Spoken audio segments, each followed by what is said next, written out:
नमस्कार, मैं Kamlesh Kolge, president International Human Right Council South Asia Region Board में आपका स्वागत करता हूँ। एक माणूस साप चावल्याने मरतो, पण त्याच्या शरीरामध्ये विष सापडत नाही. मग त्याचा मृत्यू कसा झाला?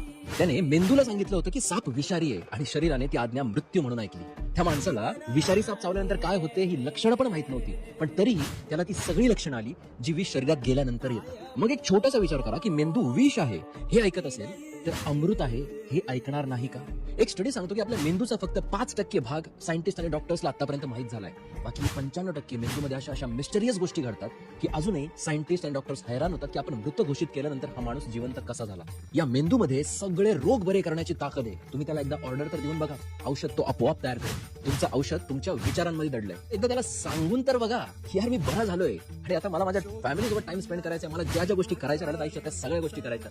मग बघा चमत्कार. इसीलिए आपके किसी भी मानव अधिकार संबंधित समस्या के समाधान के लिए हमें निम्नलिखित नंबर पर संपर्क कीजिए। धन्यवाद।